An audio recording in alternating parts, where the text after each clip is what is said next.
Bom dia a todos. Obrigado à comissão pela oportunidade de falar aqui para vocês sobre esse trabalho. Esse trabalho é um trabalho desenvolvido dentro do âmbito do Grupo do Rio e da colaboração Luckstar. Então tem a mão de várias pessoas aqui. E reforçando quem é o Grupo do Rio, somos pesquisadores e alunos que trabalham nessas diferentes universidades aqui e instituto aqui no Observatório, nessas localizações. Eu sou professor na Universidade Tecnológica Federal do Paraná, que fica em Curitiba. Tem vários campi, eu trabalho em Curitiba, né? Lá a gente tem nosso curso de pós-graduação em Física e Astronomia, da onde tem alguns alunos vocês já devem ter conhecido. E esse trabalho também é feito no âmbito da colaboração Luckstar. Então é uma colaboração que a gente tem entre pesquisadores brasileiros, espanhóis e franceses. Então, para quem ainda não conhece, eu queria trazer esse contexto desse trabalho. Bom, o título está falando sobre o WAWOT, então vai ser mais focado sobre os resultados do WAWOT, mas eu quero trazer antes a motivação por trás desse trabalho, né? Então, claro, a nossa grande motivação é compreender mais sobre a formação do sistema solar, compreender mais sobre a origem desses objetos que estão na região transneptuniana, entre os outros, e então a gente foca aí nesses objetos que estão além de Netuno, entre outros, né? A nossa grande questão é trazer informações para a compreensão desses objetos e da formação do sistema solar.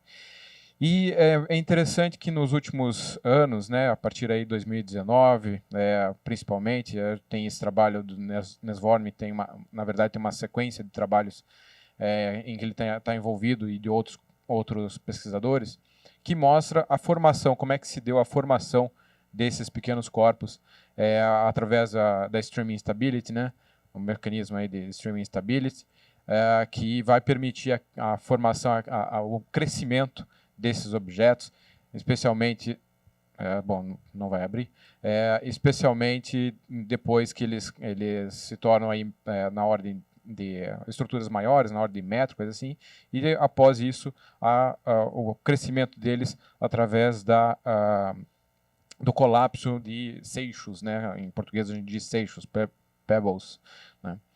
E um resultado, acho que eu acho mais interessante, né? Claro que toda a pesquisa para mostrar isso é interessante, mas um resultado forte e interessante que a gente pode testar é que na formação desses objetos, a maioria deve se formar em sistemas binários ou múltiplos, né? Então, aqui.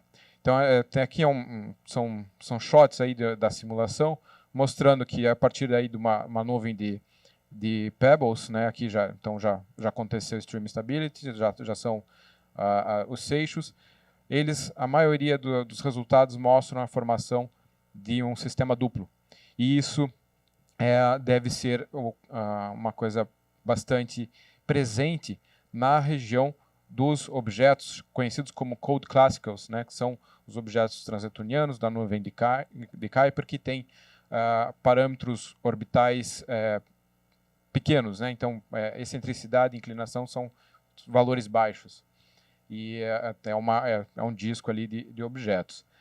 Interessante que 30% desses objetos são encontrados como duplos, objetos binários. E eles não só são objetos binários, mas eles têm propriedades físicas muito semelhantes, inclusive as cores e tamanhos, né, o que traz um reforço bastante forte para essa proposta. O número deve ser maior, só que aí a gente tem um outro problema, né? A gente tem um problema de conseguir detectar, eu já vou reforçar um pouco, mas o número de objetos binários deve ser bem maior do que esse encontrado. Isso é discutido, claro, nos artigos, não sou eu que estou dizendo. Então tem um problema aí da gente tentar descobrir esses objetos. Outra coisa interessante que a gente observa na região transneptuniana é que a maior parte dos objetos transneptunianos grandes, se não todos, né, tem satélites, e satélites de tamanhos importantes. Não são satélites pequenos, mas são satélites, né, não é um objeto duplo.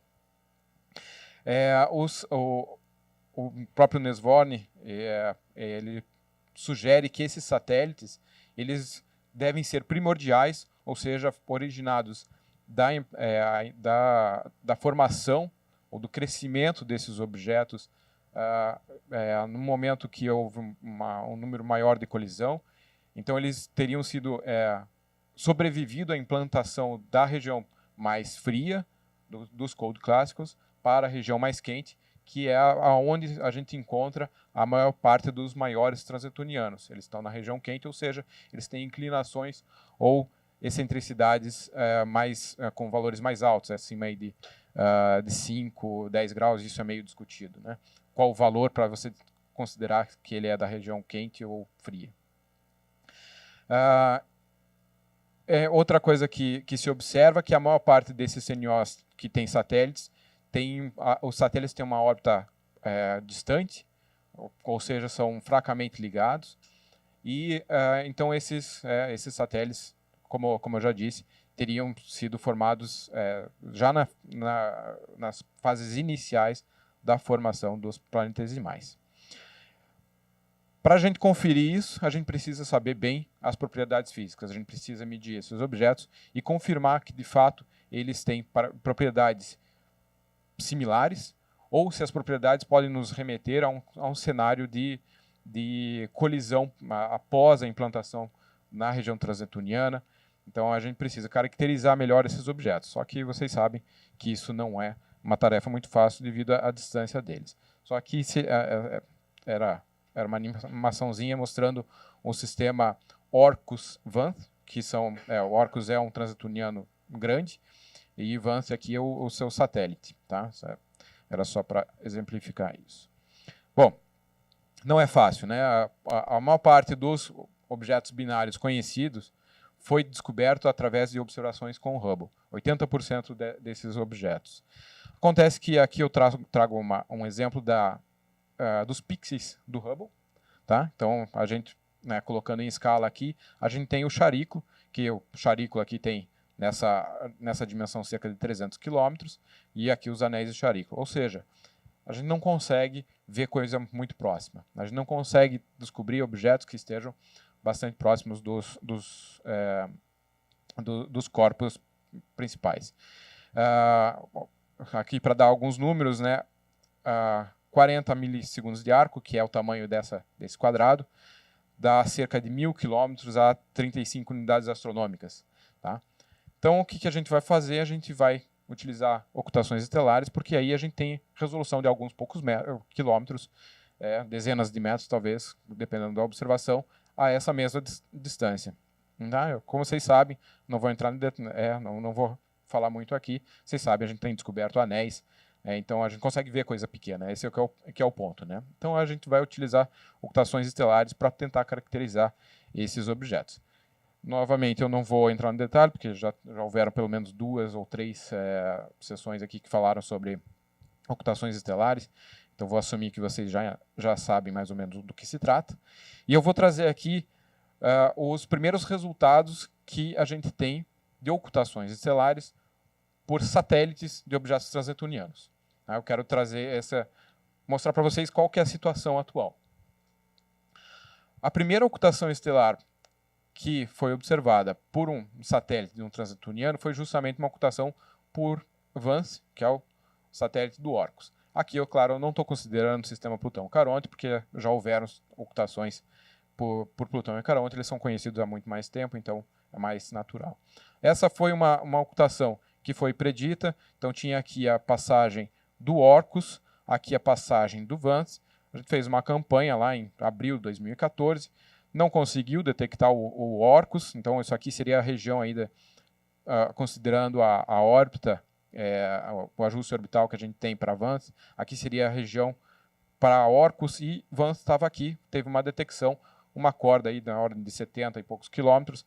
Essa aqui é a curva de luz. Se vocês observarem bem, ela tem vários pontos no ingresso e egresso. Isso não é a atmosfera, tá? Como vocês já viram aqui alguns exemplos, dizendo que uma curva com queda gradual normalmente está associada à atmosfera. Nesse caso não, é a velocidade de entrada da estrela no limbo dele que faz com que essa queda seja bastante gradual. Aqui eu fiz um compilado dos outros resultados. Em 2017 houve essa ocultação aqui que foi meio fortuita, né, porque tem observações no todo o hemisfério e levaram sorte de observar tanto no Havaí quanto nos Estados Unidos.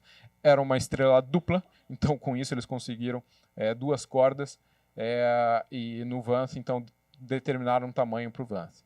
Aqui é um resultado de um programa chamado RECON, que é uma rede de telescópios que tem na costa oeste dos Estados Unidos, e eles justamente estavam focados em procurar objetos binários. Também aqui é uma estrela dupla, e eles detectaram, então, um objeto binário, né? Então, os componentes têm tamanho mais próximo e são mais próximos. Aqui é uma ocultação mais recente, de 2022, em que esse objeto, 2000 YW134, estava previsto de passar numa região da Europa, mas como sabia-se que ele tinha um satélite, foi feita uma campanha mais larga, abrangendo uma área grande da Europa, e tiveram sucesso, né? A gente teve sucesso em detectar o satélite desse objeto, que era um satélite conhecido, mas não a órbita. Tá? Aqui já é um caso em que a gente tem o IACA, né? Então é o satélite do Almea, em que a gente conhecia a órbita. Então aqui é uma predição da ocultação, né? A segunda, depois o VANS, em que a gente fez campanha, primeiro detectou aqui no norte da África, depois nos Estados Unidos.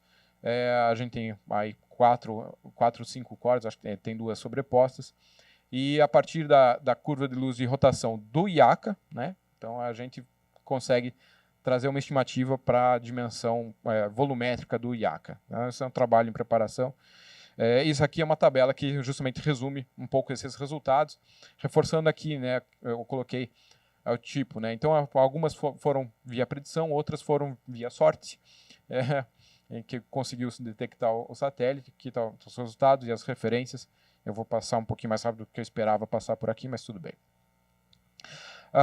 Sobre o Waywatt também, já que o tempo passou mais rápido do que eu esperava, eu vou passar um pouquinho mais rápido. A gente já teve aí alguma motivação sobre o CAUAR. A gente quer, então, o que eu acho que é mais importante reforçar aqui, que a última publicação de uma órbita para o Waywatt foi em 2013. Então a incerteza na órbita dele ainda publicada ainda bastante grande.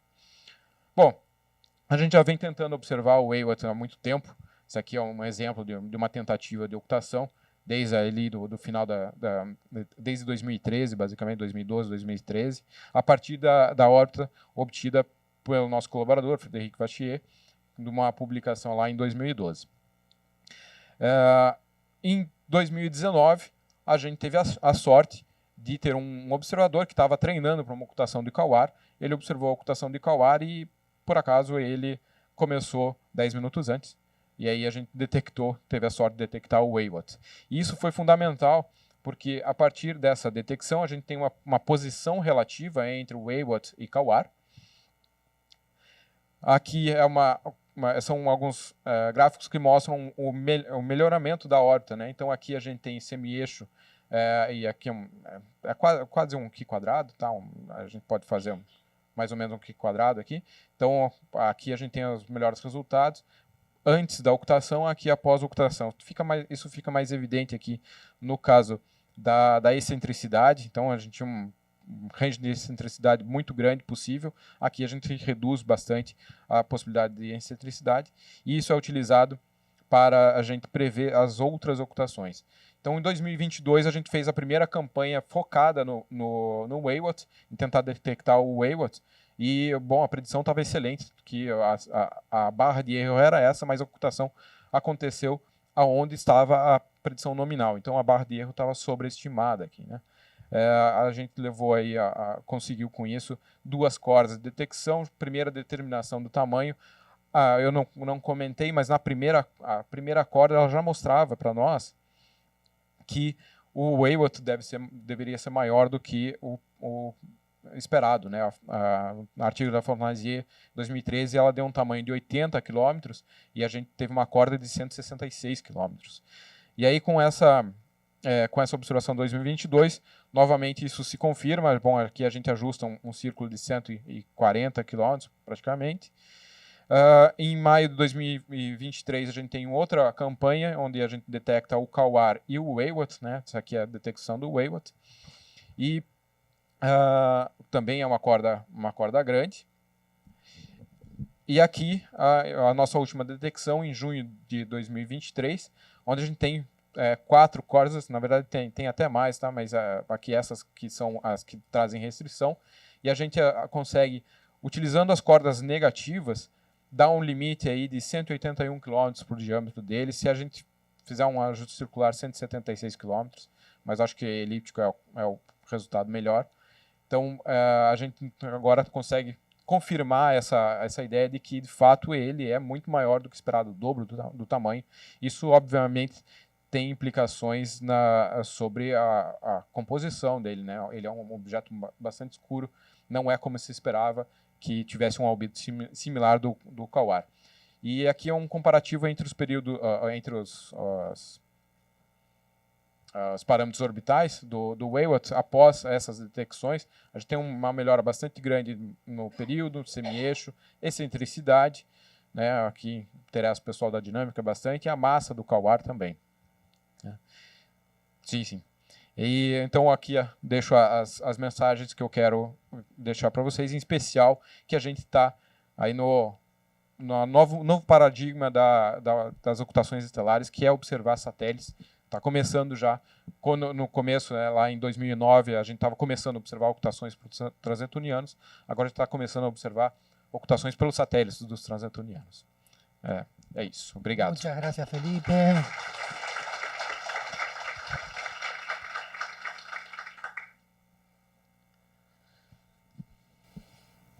La pregunta canónica de Julio. Sí, bien concreta. ¿Han calculado la densidad de Kawar para saber cómo es respecto a otros TNOs? Sim, isso na verdade já foi apresentado pelo Juliano, né, ontem, meu aluno, em cima dessa massa, utilizando essa nova massa, que é um pouco menor do que a anterior, e a forma que ele está obtendo, né, a densidade dele está, se não me engano, na ordem de 1,7 gramas por centímetro cúbico. Então é uma densidade típica desse o tipo de objeto, desse tamanho de objeto. Interessante que nas primeiras determinações de tamanho, com as órbitas, a densidade do Kawar era enorme, né? Era uma coisa que não fazia muito sentido. Mas aí com melhores determinações de tamanho, isso ficou dentro do esperado. Felipe, existe previsão de ocultação por disnomia?